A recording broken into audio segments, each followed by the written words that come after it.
Welcome to the Deep Dive. We're here to pull out the key insights from interesting sources. That's right. And today, we are looking at some really potent lyrics. They're from Wynne's YouTube video, Wynne Centerfold, Prod Spinach.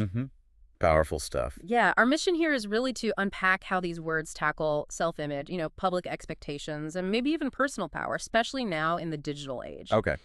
Okay, let's get into it. So right away, the lyrics kind of hit you with this feeling of being watched. Yeah.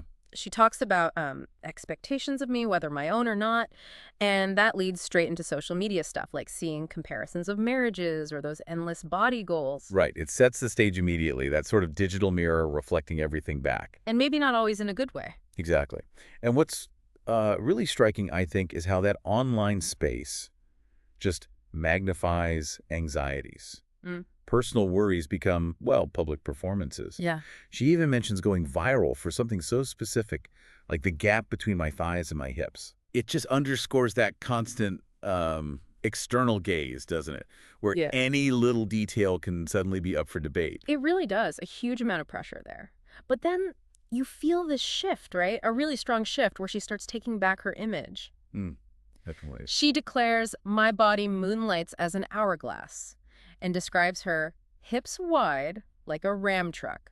Great imagery. Very vivid. But then it gets, well, even more defiant. It moves beyond just accepting herself to this really bold, confrontational stance. You mean the line about the belly button? Yeah.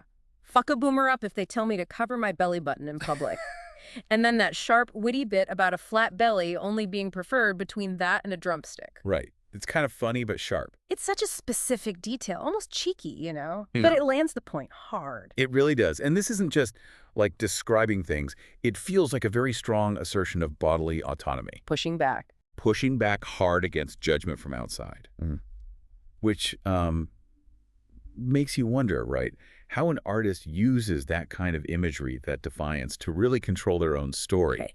Is it just for her, or is it also performing that defiance for the public? That's a great question. It's a very active way to define yourself, taking the narrative back. And that self-definition, it seems to morph pretty quickly into this undeniable self-assertion, almost like a power play in public. Really? The lyrics just radiate confidence. "I'm grown, honey, I'm in a zone," and she promises to flip your opinion on its head. Doesn't hold back. Not at all. She boasts, "Under the scope, they still can't find a scratch on me," like a total refusal to be diminished. And it feels like more than just personal confidence, too. It's like a defense mechanism, maybe even a counterattack against people trying to control her story. Like the journalists she mentions. Exactly. The line about journalists trying to defame or discredit her, and she threatens to just shut that shit down till it's lights out. Which leads into something really interesting, the strategic element. Yeah. Well, it stops being just resistance. Yeah. It feels like a conscious pivot towards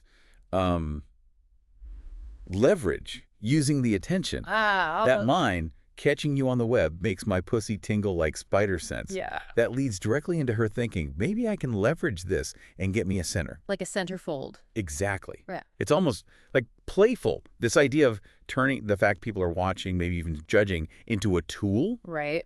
And then that "paint me like one of your French girls" line, it sort of perfectly sums up wanting to control that gaze, but also maybe capitalize on it. Turning scrutiny into empowerment, strategic empowerment. Precisely. Yeah. She's saying, look all you want, but it's going to be on my terms. And actually, I might just use this. So wrapping this up, what's the big picture here? This dive into Wynne's lyrics, it really maps out that modern journey, doesn't it? From feeling vulnerable under the public eye to this powerful, defiant reclaiming of self, of image, and often using the very platforms that caused the pressure in the first place. Absolutely. Wynne's Centerfold isn't just a track. It's almost like a blueprint for resilience in this digital age. A blueprint. I like that. It shows how the scrutiny, the stuff that makes us feel exposed online, can paradoxically become the fuel for reclaiming who you are publicly. Turning the digital mirror into a tool. Or maybe even a weapon for self-definition. So it makes you think, doesn't it? What does it mean for you listening to define your own zone when there are so many expectations flying around? And how might you leverage your own unique presence maybe to empower yourself in a world that seems like it's always watching? Something to consider.